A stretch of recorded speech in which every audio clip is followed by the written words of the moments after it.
Hello, all. I'm going to do a discussion tonight that, geez, I don't know. I wish my teachers had done with me a long, long time ago.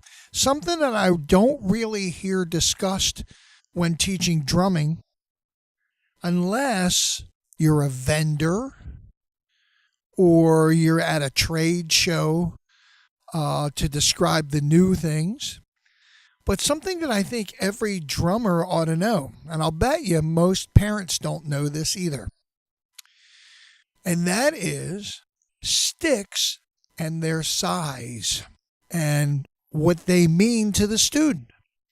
And I can tell you that in the many, many years that I've been drumming, I have been through so many varieties of sticks and not only sizes, but materials, things like that, that I think it's worth a mention because, especially as a new student or even one just getting back into it, sticks have changed so much over the years that I think they deserve their due and their discussion. There's such a variety nowadays. Back in the day, back when I first started, a stick was kind of a stick. They only had a few sizes, but now not only are there a plethora of vendors, but there are a plethora of different stick tips and stick weights. We have I have students that are 4, 5, and 6. Usually I keep them at about 6 years old. That's about my minimum, but I have taught them less than that, which are very small. I mean, the sticks themselves, if I were to give them a normal pair of sticks, they would be more than their arm distance, I think, which is really kind of funny. So nowadays, they offer a small stick for younger students who are in the single digit range.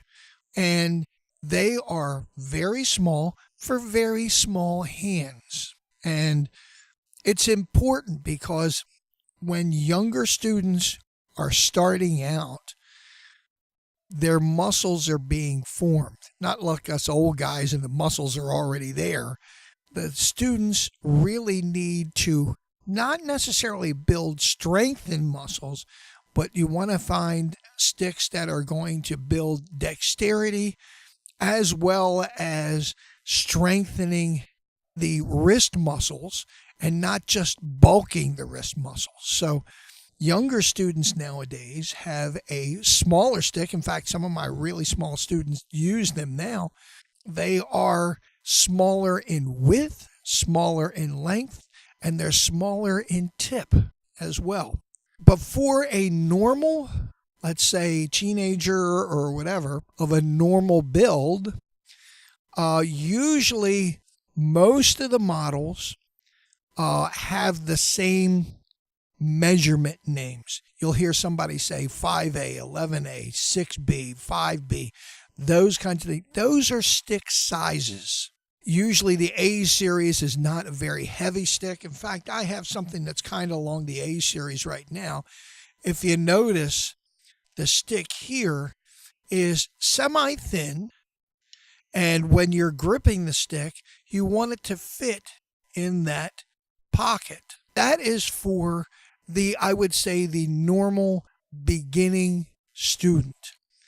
Most 5As and even some professionals, 5As and 7As, students use all their lives. It's what they get used to. You will also find that the sticks start to get heavier when they go up into the B series. There is also an S series, which is like a marching stick, which is very wide.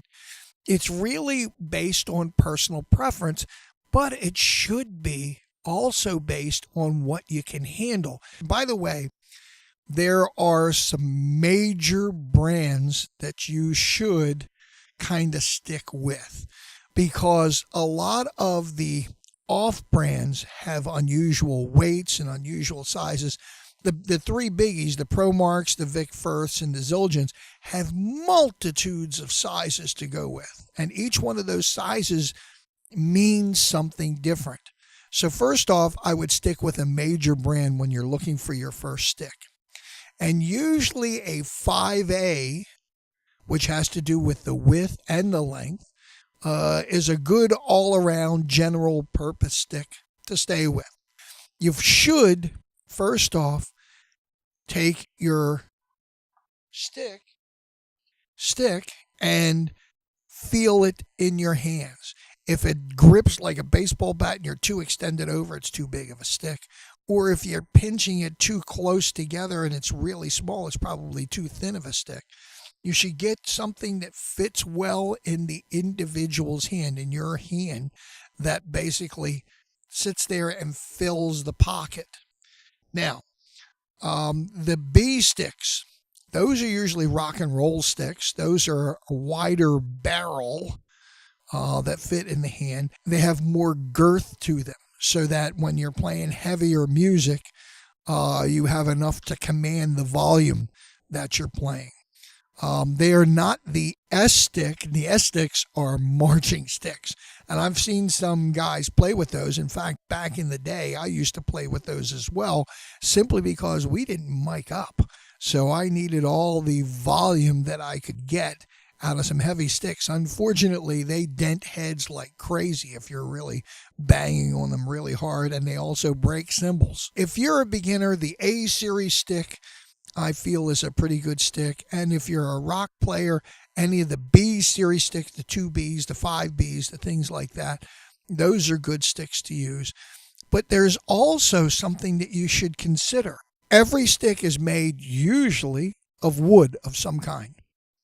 I have found, just for myself, that there are woods that feel better in the hands, not necessarily when you just grip the stick, but when you play the stick. I go for sticks that have very little vibration in the hand. When I'm playing on a drum head or riding a cymbal, I don't want to feel a lot of vibration. So what I try to do is I stay away from oak sticks, because oak is a very hard wood and that tends to vibrate a little bit more. I have gone with hickory sticks. I have gone with maple sticks. Those type sticks seem to feel better with the reaction to a head. Now, everybody's different. I don't want to have stick companies calling to me and say, oh, well, I manufacture these and these feel better. Everybody's different. What I'm saying to you is find a stick that feels good in your hand weight-wise, vibration-wise, and sound-wise for what you're playing. Now, why am I saying that? I normally use a nylon tip stick.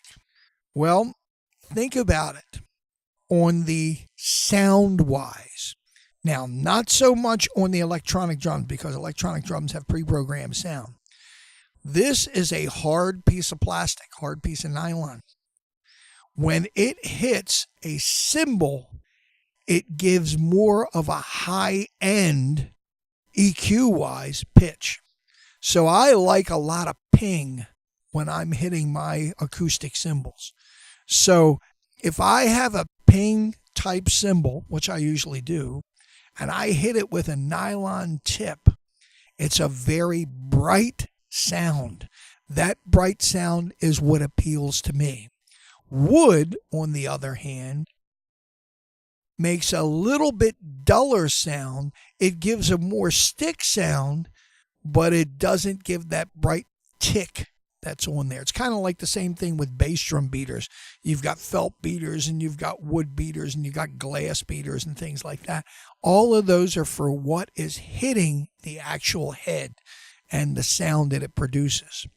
So for me, I like a nylon tip stick. Unfortunately, the sticks that I really love don't really use a nylon tip. Now, this is a particular stick that I like the weight of, and I like everything about it, but this version doesn't come in a nylon tip. Well, on the electronics, for me, it doesn't matter because I can program in the sound, but I probably wouldn't use these sticks on my acoustic drums because they don't produce enough attack sound for me. So as you can see, just by me going over just some of these, mentioning some of these things, look at the things that you have to consider. The weight of the stick, the length of the stick, the size of the stick in your hands, the volume of your stick when you play, the sound of your stick when you play. All these are all things to consider when you're picking a set out. And I advise you to go out and just try some. All you drummers, go out and try some different sticks, because I'm sure you've got the woods to consider as well. I'm sure you're going to find something that really says, this is my stick. I really like it. Talk to you next time.